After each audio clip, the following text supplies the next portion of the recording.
Bonjour tout le monde et bienvenue à Parlons Otaku. Aujourd'hui, découverte manga Echoes.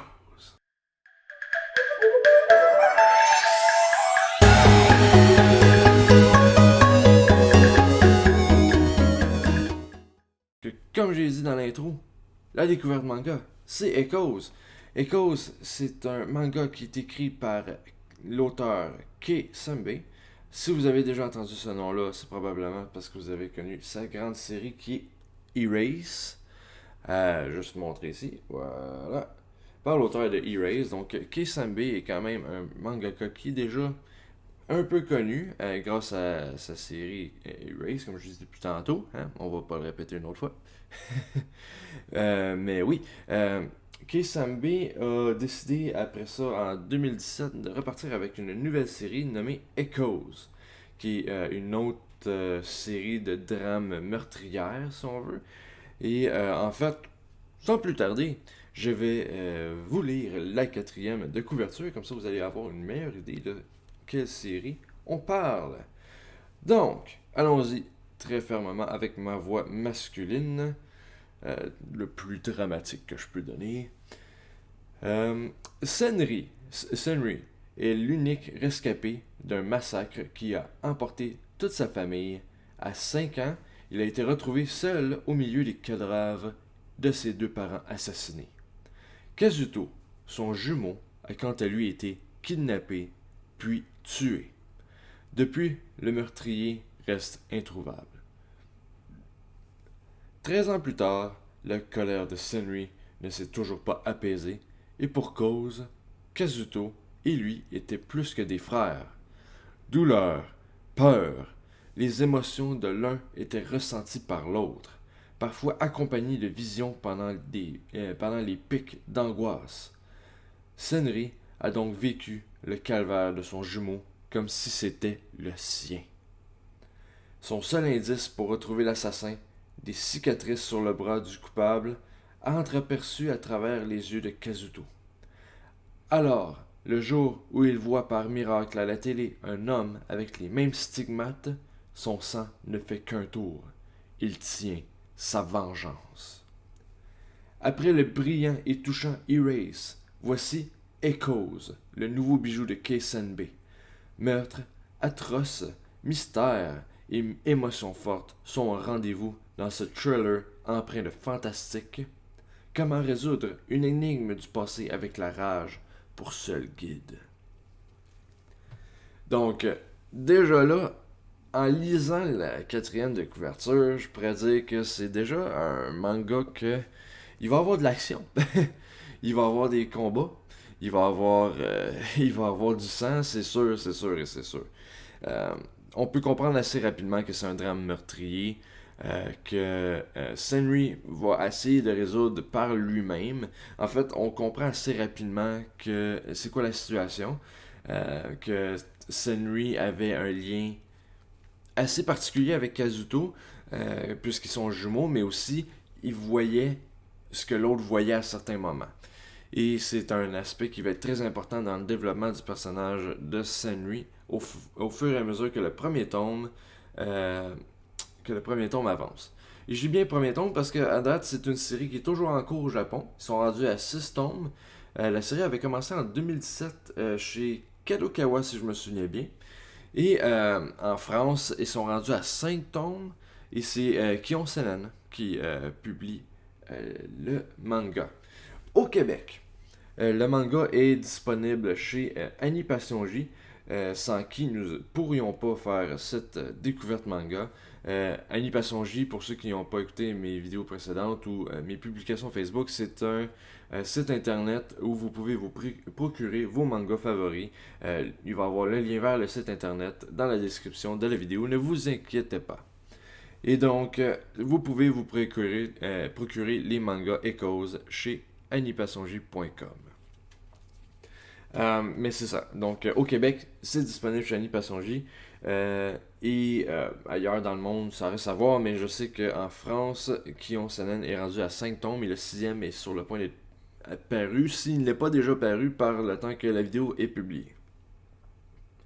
Donc, vraiment, l'histoire la quatrième de couverture, en fait, a bien résumé l'histoire. On va être bien honnête. C'est un résumé assez détaillé. Et pour avoir lu le premier tome, c'est vraiment ce qui se passe dans la série, en fait.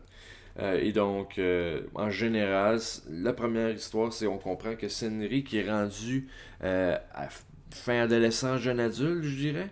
Ben en fait, je pense qu'il parlait qu'il est au collège en ce moment. Senri a été élevé après ça par ses grands-parents, mais il y a eu un passage qui était dans une maison pour les orphelins, qui était la maison Les Feuilles d'érable, si je me souviens bien. Et là-bas, il a découvert, il s'est fait ami avec une fille qui s'appelle Enen aussi, qui elle aussi a un passé un peu lourd aussi, relié à des meurtres aussi. Euh, c'est ça. Et Senri va tranquillement, pas vite, essayer de découvrir c'est qui a fait le meurtre de ses parents et de son jumeau.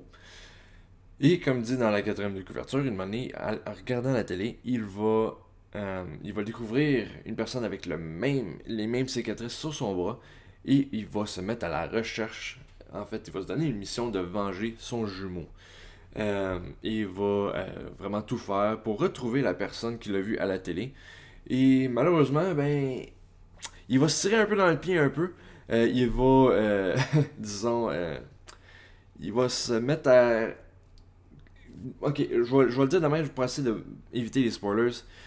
Senri n'est pas le seul à rechercher cette personne. Et donc, va se tirer dans le pied et va rencontrer ces autres personnes qui veulent aussi trouver le meurtrier de Kazuto. Et donc, c'est ça. Va se tirer dans le pied, ça va porter un peu de la confusion, mais c'est ça. J'essaie vraiment de pas spoiler parce que, sérieusement, il y a des moments vraiment qui sont importants dans le premier tome. Mais c'est ça. Au niveau de l'histoire, j'ai trouvé que l'histoire était vraiment intéressante. Mais par contre, c'est pas une révolution au niveau de l'histoire. C'est une bonne histoire. Si vous aimez les histoires de meurtre et d'enquête policière, c'est un manga que vous allez pouvoir peut-être apprécier au niveau de l'histoire, mais si vous justement vous êtes un amateur de ça, c'est pas la première fois que vous allez voir une histoire semblable. Pour en avoir vu quelques-uns de moi-même, ben pas de moi-même, mais par moi-même, je peux vous dire que malheureusement, c'est ça. Au niveau de l'histoire, elle est bonne, mais ce n'est pas à date le plus révolutionnaire que j'ai vu. Ça reste juste un manga de meurtre, on s'entend, et de mystère. Euh, mais sinon, ce que je pourrais dire au niveau de l'histoire, c'est que l'histoire au départ, elle semblait bien. On était vraiment mis au niveau des bases. Les bases étaient vraiment bien mis dans le premier chapitre. On comprend vraiment le but de l'histoire. On sait où est-ce que l'histoire va s'en aller. On se fait juste tenir par la main par Kisambe pour nous suivre dans l'histoire au fur et à mesure. Et tout semble bien aller. Euh, sur ce point-ci, je pourrais dire que c'est quand même une réussite. L'histoire est vraiment bien structurée, bien suivie. Sinon aussi, ce que j'ai aimé au niveau de l'histoire, c'est la fin du premier tome. La fin du premier tome est quand même assez surprenant et nous tient euh, vraiment par la main pour qu'on ajoute le deuxième tome. Vraiment, l'intrigue à la fin du premier tome est vraiment là. C'est un problème que j'avais au niveau de l'intrigue, là, au fur et à mesure du manga, au départ, c'était plus ou moins là. Mais la fin nous surprend et nous pousse à vraiment vouloir aller acheter ou se procurer le deuxième tome. Donc là-dessus, je lui donne une note positive. Je peux lui donner au niveau de l'intrigue. C'est très bon. Sinon, au niveau des graphiques, là je suis désolé pour ceux qui vont écouter l'épisode sur Spotify, je vais vous montrer quelques images sur notre vidéo YouTube. Pour ce qui est des graphiques et de l'art, j'ai trouvé que l'art était vraiment très bien. C'est sûr que très bien, je sais, c'est pas le plus beau que j'ai vu, mais c'est vraiment. Attendez, je vais essayer de trouver une belle image. On y va ici. On voit très bien notre scénerie ici. C'est vraiment bien dessiné. Les attraits physiques du visage sont bien dessinés. On comprend rapidement les émotions de nos personnages. De notre personnage principal, en fait. Sa rage et son évolution physique est vraiment bien dessinée. Sinon, on peut aussi aller avec les flashbacks, les nombreux flashbacks qu'on comprend très bien ici, grâce au cadrage tout noir et bien dessiné, bien fait, vraiment. Là-dessus, je lui donne une très bonne note. J'ai pas vraiment rien à redire. Il n'y a pas eu besoin, d'après moi, de faire des grands dessins au niveau de l'environnement. Et donc, d'après moi, il a resté dans le simplice, Monsieur Kisanbe. Sinon, ce que j'aime aussi, c'est les pages couleurs. Les pages couleurs, très belles pages couleurs, vraiment très appréciées. Et bien sûr, il y a la petite image à l'arrière qui est cachée, que je vais vous montrer. Ce sera pas bien long. Et voilà. Les petites images cachées ici. Et ici. Donc, les petites images, je vais décrire pour ceux de Spotify, oui. Les petites images, là, on voit vraiment qu'il y a une différence entre la page de couverture de Echoes, qui est très colorée, où qu'on voit Senri avec son cousin Kazuto. Et lorsqu'on enlève la page de couverture et qu'on voit vraiment la première page du manga, c'est qu'on voit la même image qui est un peu déchirée, comme si c'était une photo. Et on voit un dessin, qui est en fait un dessin que Senri va dessiner à plusieurs reprises lorsqu'il va être dans la maison d'orphelin. Et c'est la même chose pour la dernière page, en fait, c'est le restant de l'image qui se suit. Et donc si on voit le contraire, là, c'est le restant de l'image avec son jumeau qui est vers le haut et qui est déchiré vers le bas. Donc voilà, c'est la meilleure description que je pouvais faire au niveau auditif, si on veut. Sinon, attendez, je vais juste remettre la page. Sinon, pour le restant, je dirais que c'est un manga qui m'a quand même agréablement... c'était très agréable en fait à lire. Pour avoir lu la quatrième de couverture en premier, j'avais vraiment des bonnes attentes envers ce manga et ces attentes ont été bien remplies. Je n'ai pas été déçu. En fait, c'était une histoire qui m'a vraiment tenu en haleine, qui m'a vraiment captivé et donc que j'ai vraiment apprécié. Et voilà, c'est le plus que je pouvais dire vraiment sur le manga Echo sans vous spoiler. J'aurais voulu dire plusieurs autres choses, mais je vais devoir me retenir pour ceux qui veulent vraiment lire le manga.